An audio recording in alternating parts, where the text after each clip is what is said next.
भी मैं अगर जल्दी करूंगा तो मुझे कितना बोनस मिलता है। रात को काम करते थे, वर्क कल्चर बदल गया। और आपको ताज्जुब होगा, गवर्नमेंट में ऐसा कहीं नहीं हुआ है कि एस्टिमेटेड कॉस्ट से 2 गुना 3 गुना कीमत बढ़ती है। The first time in the history of Maharashtra the estimated cost for flyover project was 1800 crore. उसमें 4-5 फ्लाईओवर नहीं बने, 200 करोड़ बाजू रखो, तो 1600 करोड़ में से 1000 करोड़ में वो फ्लाईओवर बने, 600 करोड़ का सेविंग हुआ है। 600 करोड़। Can you believe? ये माहिम का जो फ्लाईओवर है, ये उत्तर प्रदेश ब्रिज कारपोरेशन ने 32% बिलो जाके बनाया। जो आरसीएफ के सामने एलएनटी ने बनाया, आखिर उन्होंने 23% बिलो जाके बनाया। इसका कारण था कि पेमेंट 24 आवर्स में मिलता। हमें वो सिस्टम की थी कि ठेकेदार अपना खुद का पेमेंट खुद निकाल सकता था, और अगर गलती करता है, फ्रॉड करता है, तो उसकी फैसिलिटी चली जाती थी। जितना काम हुआ, प्रोजेक्ट मैनेजमेंट कंसल्टेंसी जो है रिपोर्ट देती थी, ग्रुप कंसल्टेंट सर्टिफाई करते थे और वो देता था, उसको 24 आवर्स में पैसे मिल जाते थे। चेकिंग बाद में होता था। वर्क कल्चर बदल गया। तो ये हो सकता है, और इसके लिए 3-4 बातों की जरूरत है कि स्ट्रॉन्ग पॉलिटिकल विल, जिसके लिए मैंने कहा कि स्ट्रॉन्ग पॉलिटिकल विल में इच्छा शक्ति। I am not talking anything politics here. मुझे कोई आपसे पॉलिटिक्स की बात भी नहीं करनी है, मेरे पास बहुत प्लेटफॉर्म है।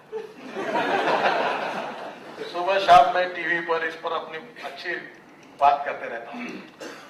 मुझे पॉलिटिक्स में बात नहीं, पॉलिटिकल विल में स्ट्रॉन्ग इच्छा शक्ति। You can do it, you can be. देखिए, आत्मविश्वास और अहंकार, इसके बीच में जो रेशा है वो बहुत छोटी है, और आत्मविश्वास ये बहुत इंपॉर्टेंट है। अहंकार बात, ego is a different thing. मैं आत्मविश्वास की बात कर रहा हूं। स्ट्रॉन्ग पॉलिटिकल विल मैं करूंगा, और मुझे लगता है कि ये हो सकता है। कम से कम एमएसआरडीसी के सक्सेसफुल एक्सपेरिमेंट से ये सिद्ध हुआ है। नेक्स्ट,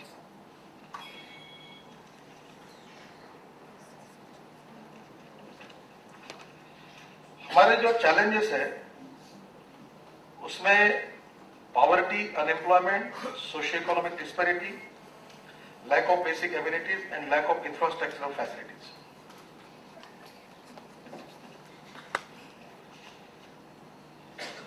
ये मेरे बात में आ गया कि 61 इयर्स के बाद में हमारी परिस्थिति क्या है। The speed of development was could not match with the ever increasing basic needs. तो सब जगह हम देख रहे हैं, poor remain poor and no justice for insured. मैं पहले आपको बता चुका हूं कि गरीब बढ़ रहे हैं और अंतर भी बढ़ रहा है। ये सिचुएशन बदल सकती है। ये 5 इंपॉर्टेंट क्वेश्चंस जो मेरे सामने खड़े थे। How to make lasting impact on the general public. मैं जब प्रधानमंत्री ग्राम सड़क योजना बना रहा तब मेरे सामने सवाल आया। How to relate developmental work with people's aspirations. What needs to be done to make life easier for the common man. How exactly to address major social and economic challenges and how to regain political credibility. Next, it is the answer is politics of development which is related to the infrastructure, because infrastructure majority related with the government. 6000 megawatt power का shortage है महाराष्ट्र में। आप मुझे बताइए, अगर power shortage है तो industry कहां से आएगी, किसान कहां से खेती करेंगे। आपको भी अच्छा है मुंबई में अभी पावर शॉर्टेज नहीं है, पर ये ऐसे ही चलता रहेगा तो मुझे लगता है कि मुंबई में भी पावर शॉर्टेज आएगा। 6000 मेगावाट शॉर्टेज है। मुझे लगता है कि कल रात को मैं हमारे मुख्यमंत्री जी के भोजन के लिए गया था, हम बात कर रहे थे। इंद्रौन में जो टर्बाइन मिली है जिसकी कैपेसिटी 2400 मेगावाट है, वो कभी 600 मेगावाट के ऊपर चलती नहीं। जी कंपनी ने चीट किया है सरकार को। और टर्बाइन की तो मैंने उनको सजेस्ट किया कि ये टर्बाइन और फेंक दो, नया लगा दो, 3 साल में पैसे वसूल हो जाएंगे। और इसलिए आज हमारे पास पावर इतना बड़ा प्रॉब्लम है कि पावर हमारे पास नहीं है। मुझे लगता है कि इसमें से कैसे हम आगे जाएंगे। दूसरा सबसे बड़ा प्रॉब्लम जो है, आप लोग बहुत अच्छा विचार करते हैं कि सरकार ने ये करना चाहिए, सरकार ने वो करना चाहिए। अब हम सरकार में थे, सरकार में आएंगे, हमको मालूम है फल्ली में तेल कितना है, सरकार के पास पैसे नहीं है। 60 पैसा 1 रुपए में से तो एडमिनिस्ट्रेटिव एक्सपेंडिचर पे जा रहा है। तो प्रायोरिटी ऑफ द बजट जो था, मैं आपको पहली बात बताता हूं clear, the inspiration behind private public investment जो है इसके पीछे, giving more priority to the rural and poor sector of the society. मैंने आपके हाईवे और फ्लाईओवर सरकार के पैसे से नहीं भागते, पेइंग टोल, और ये पूरा पैसा बचाकर इन्होंने 80 गांव बताया, मैंने 16,000 गांव को पक्के रास्ते महाराष्ट्र में बनाए। जहां नक्सलाइट प्रॉब्लम थे वहां गढ़चिरौली, सिरोंचा, एटापल्ली, हायरी, जिनको कोई न्याय नहीं मिलता, मेरी प्रायोरिटी वो थे।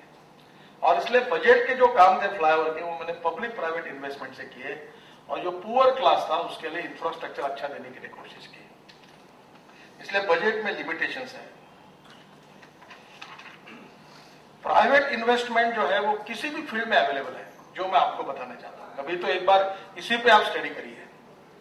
जैसे एक स्मशान भूमि है कि एक व्यक्ति को जलाने के लिए लकड़ी और रॉकेल यूज किया जाए तो 1400 रुपए खर्चा आता है, डीजल यूज किया तो 900 रुपए खर्चा आता है, और इलेक्ट्रिसिटी यूज की तो 850 खर्चा आता है। तो ये रोज एक बरसात में ज्यादा धंधा चलता है उनका, उनके भाषा में बता रहा हूं। तो उसको अगर इकोनॉमिक्स किया तो हम ये जो हमारे जितने मोक्षधाम है ये भी हम अच्छे चैरिटेबल ट्रस्ट को चलाने के लिए देते हैं तो अच्छे चल सकते हैं। मैंने नागपुर में 5 स्टार जैसे बनाए, मार्बल, ग्रेनाइट लगे, लोग अभी स्मशान घाट में आके आराम करने के लिए बैठे। इसमें इकोनॉमिक्स है, आपके भाषा में internal rate of return is more than 16 बरसात के दिनों में, बाकी दिनों में 13 आता है, कम आते हैं, उसमें लोग कम मरते हैं इसलिए उस दिनों में कम आता है। मेरा कहने का मतलब यह है कि ड्रिंकिंग वाटर, एक कारपोरेशन में आपको मालूम है कितना लॉस होता है? 40%, 50% पानी का लॉस है। मैंने, आप समझेंगे, अभी हमारे, आपको कभी आपको पता है कि नहीं मुझे मालूम नहीं, इलेक्ट्रिसिटी में 39% लॉसेस है, 1% इक्वल टू 120 करोड़, उसमें से 13% ट्रांसमिशन डिस्ट्रीब्यूशन लॉसेस है। फिर किसानों को 10% दिए विदाउट हॉर्स पावर से दिए, मीटरिंग नहीं होता, और 16% चोरी होती है इन महाराष्ट्र। ये मेरी आंकड़ेवारी नहीं है, पावर मिनिस्टर ने असेंबली में बताई हुई है। 16% 120 करोड़ के हिसाब से निकालिए कितना होता है।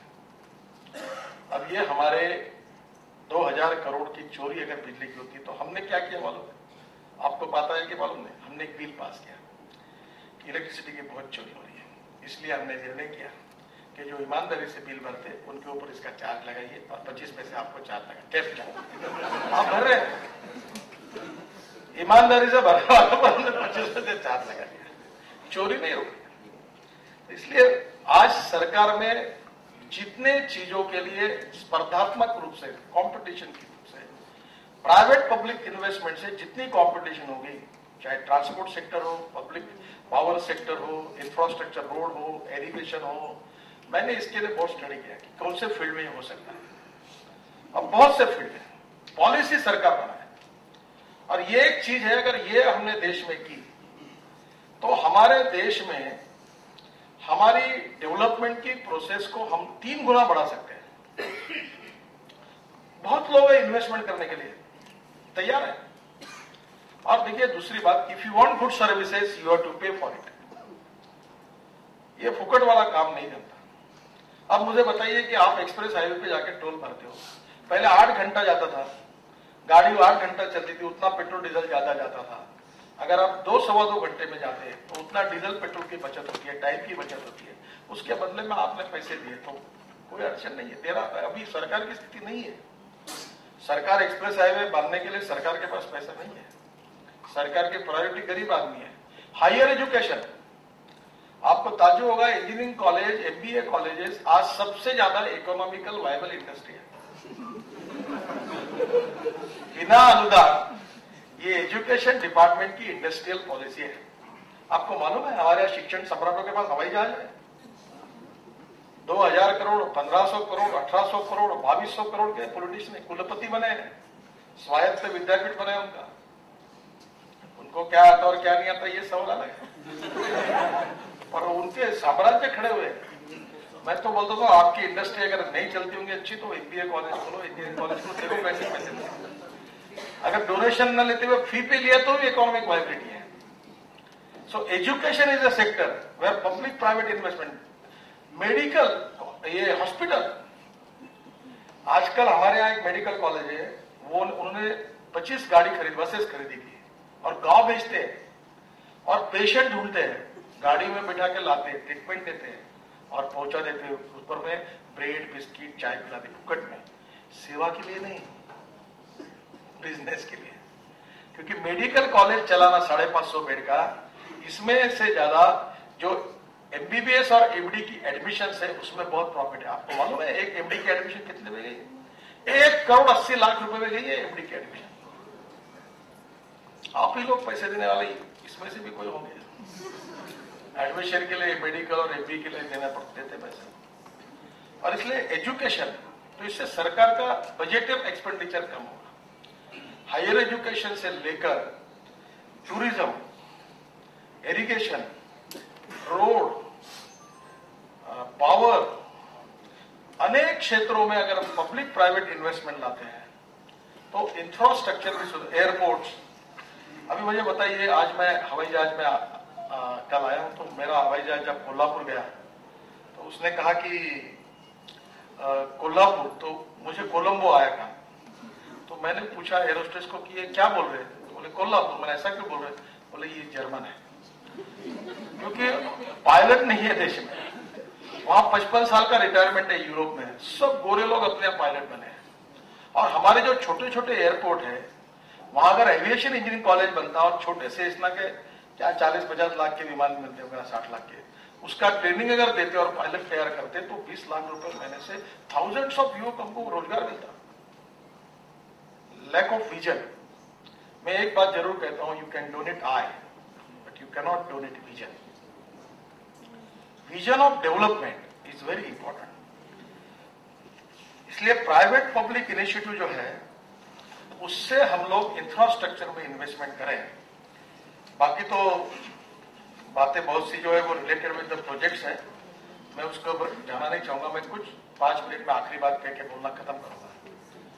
मेरा आपसे कहना है कि यू फाइंड आउट कि कौन से फील्ड ऐसे है कि जिसमें इंटरनल रेट ऑफ रिटर्न अच्छा है, कौन से फील्ड में हम लोग पब्लिक प्राइवेट इन्वेस्टमेंट आ सकते हैं। आज मुझे बताइए, वाटर ट्रांसपोर्ट मुंबई में क्यों नहीं होता? बोरीवली से अगर नरीमन पॉइंट का टिकट अगर 200 रुपए रहेगा तो कभी नहीं हो सकता। मुझे वो मिले 2 बार सज्जन जो ये करो, तुम्हारा सक्सेस नहीं होगा। तो मैंने सरकार को सुझाव दिया कि आप ऐसी कंपनी बनाओ जिसमें 10% महिंद्रा के, 10% टाटा के, सबके करो, 49% और किसी को दो। और हावरक्राफ्ट डिजाइन कंसल्टेंट लाओ, इंजन यहां बनाओ, उसका बाकी सब काम यहां करो, उसकी कॉस्ट 40-60% कम करो। 40% पे कॉस्ट आएगी तो 10 रुपए 20 रुपए के टिकट में लोग जा सकेंगे, तो इकोनॉमिक वायबिलिटी आएगी। नहीं तो 200 रुपए में कोई जा नहीं सकता, बिकॉज हमारी पेइंग कैपेसिटी इतनी ज्यादा नहीं है। और इसलिए धीरे धीरे हमको ऐसे अनेक क्षेत्र जो है, जो हम चाहते हैं कि हमारा देश इंटरनेशनल स्टैंडर्ड का बने और बनेगा। हमारी क्षमता है, हमारे पोटेंशियल है, हमारा इंफ्रास्ट्रक्चर उस ग्रेड का बना सकता है, उतना पैसा हमारे देश में, लोग है। पॉलिसीज वैसी बनानी चाहिए और ट्रांसपेरेंट पॉलिसी अगर बनाई तो इन सब फील्ड में हमारे जो काम है वो बहुत गति से बढ़ेगा और उसके रिजल्ट्स आप सबको मिलेंगे। मैं आखिर में एक ही बात कहूंगा कि मुझे लगता है ये सब प्रॉब्लम्स है, फिर भी इसमें अच्छा फ्यूचर है। थोड़ा बहुत हिस्ट्री का जो कुछ मैंने पढ़े उसमें 18वीं सदी जब थी तो मुगल सल्तनत सब जगह जोरों की थी, और 19वीं सदी जब आई तो यूनियन जैक सब तरफ था, अंग्रेजों का राज था। और 20वीं सदी जब आई तो अमेरिका एक सुपर पावर करके सामने आई। और 21वीं सदी जो है वो इंफॉर्मेशन टेक्नोलॉजी एंड बायोटेक्नोलॉजी की है, हिंदुस्तान की है, हमारी है और हमारे लोगों की है। मैं अभी यूएसए में सिलिकॉन वैली में गया था, अपने सॉफ्टवेयर इंजीनियर्स की कॉन्फ्रेंस की इनॉग्रेशन के बीच में। जापान में गया था, सब लोग पूछते हैं आपके सॉफ्टवेयर इंजीनियर्स के शरीर में क्या बैचलर्स के जीन्स है क्या, वो इतने होशियार कैसे हैं? हमारे लोगों ने बहुत अच्छा नाम किया। This is the only sector जहां हम लोग आज आगे हैं और इसलिए हमारा फ्यूचर ब्राइट है। पर हमको ये सब बातें अगर हम हमारे विकास को एक्सेलरेट करना चाहते हैं तो पॉलिसीज में परिवर्तन करना पड़ेगा, गवर्नमेंट का रोल सीमित करना पड़ेगा और ट्रांसपेरेंसी से अनेक प्रोजेक्ट जो सरकार नहीं कर सकती, वो अगर हम लोगों को इसमें इन्वॉल्व करते हैं और केवल जो इसेंशियल है, ट्राइबल सेक्टर है, आदिवासी है, मर रहे जहां कुछ वहां बजट खर्चा करते हैं, तो ये जो डिस्पैरिटी हुई है, डिस्क्रिमिनेशन हुआ है, ये भी कम हो जाएगा। और एग्रीकल्चर में अगर अच्छा हो गया तो कैसे लोग यहाँ का क्या बीटी कॉटन आया है, हमारे अगर अच्छा कॉटन आ रहा तो लोग अच्छा वहां मजदूरी मिलेगी तो लोग क्यों आएंगे यहाँ। इसलिए एग्रीकल्चर को इकोनॉमिकली वायबल करना, गांवों में अच्छे स्टैंडर्ड का इंफ्रास्ट्रक्चर देना, road, power, water, agro processing industries वहां शुरू करना, एग्रीकल्चर एक्सपोर्ट शुरू करना, अलग अलग एयरपोर्ट से हम लोग एग्रीकल्चर एक्सपोर्ट शुरू करें। अगर गांवों में संपन्नता आएगी तो शहरों के प्रश्नों में कमी आएगी। बिहार से, यूपी से लोग आने चाहिए। तो मैंने एक बार पूछा था लालू प्रसाद यादव जी को, हम सबको तैयार है, पर आपका एक ही काम है क्या, लोग तैयार करना और इधर भेजना। जरा उनको हाथ जात पात के राजनीति के बजाय उनको जरा रोजगार, कुछ गरीबी, उसका भी आप सोचो, उसके लिए भी कुछ करो। आपके मिनरल वेल्थ है, वो नहीं करेंगे। मतलब मुझे लगता है we need politics of development, constructive thinking, development oriented approach, time bound decision making process और strong political will. We can change India. Thank you.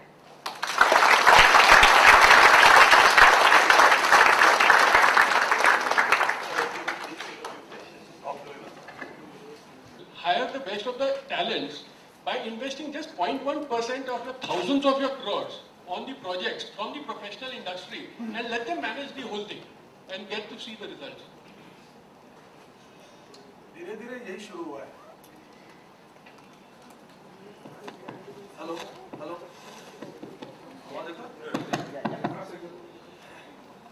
आप जो कह रहे हैं वही बात अभी शुरू है। अभी देखो ड्रिंकिंग वाटर में विवोलिया करके एक इंटरनेशनल स्टैंडर्ड की वर्ल्ड की नंबर 2 की कंपनी, नंबर 1 नंबर 2 की है, इन नागपुर हमारे पहली बार हम उनको ड्रिंकिंग वाटर को प्राइवेटाइज करके उनको दे रहे हैं। आपको ताज्जुब होगा कि म्यूनिसिपल कॉर्पोरेशन का जो वेस्ट वाटर निकलता है मुंबई में, मैंने बीच में हमारे सब लोगों को बताया कि उससे 40,000 मेगावाट बिजली तैयार कर सकते। इतना पानी, गंदा पानी शुद्ध करके हम यूज कर सकते, जो पानी हम समुद्र में छोड़कर गंदा करते हैं। और धीरे धीरे there are lot of people like Ambani, Tata, बहुत ग्रुप है, कुछ फॉरेन के ग्रुप्स हैं, आ रहे हैं। सरकार भी ये प्रोसेस शुरू हुई है, पर आपको मालूम है बीच में दिल्ली में कैसे सरकार थी, फिर इकोनॉमिक प्रॉब्लम कैसे आते हैं, और इकोनॉमिक इश्यूज पर सभी पार्टियों का एकमत अगर होता है तो प्रॉब्लम नहीं है। और धीरे धीरे प्रोसेस शुरू है, पर अपने देश की जो प्रकृति उसको देखकर इसको एक्सीलरेट होना, इसको थोड़ा समय लग रहा है, ये शायद आपकी व्यथा होगी, पर इट विल, मुझे लगता है in due course of time अच्छी तरह से होगा। So my query was not privatization. My query was hiring professionals, giving them a salary and letting them do the job. That is not possible in the government. हमने कोई भी काम अगर किया और अगर ट्रांसपेरेंसी से नहीं किया, It will be totally transparent. वो उसके सोच रहे हैं, उसका उपाय तुमने क्या कि डायरेक्ट IAS ऑफिसर के बजाय पब्लिक प्राइवेट सेक्टर का व्यक्ति डायरेक्ट गवर्नमेंट में लाना। हाँ, तो कैसा है, गवर्नमेंट ये लोकतांत्रिक सरकार है, वहां टाटा में वो मालिक है, और इसमें फर्क है। कोई भी आपके जैसा आदमी उठा के PL डाल सकता है, कोई हाईकोर्ट में जा सकता है, कोई पूरा schedule caste, schedule reservation violation हुआ करके कह सकता है। There are many problems in government administration, we can not take this decision. You are absolutely correct that country need to take this type of decisions, but our systems, our reservation policies, our promotion policies, our administrative procedure, इसमें इतना problems है कि ये सब करते करते 4 झगड़े या हाईकोर्ट तो करने के बनते हो जाएगा, क्रिटिसिज्म आएगा। यू आर एब्सोल्युटली करेक्ट, पर मैं अगर सत्ता पे अगर हम आते तो मैं आपके इस विचार पर कुछ तो भी सोल्यूशन निकाल के जरूर इस लेवल पर काम करूंगा, because this is the need of the country. हाँ, यस।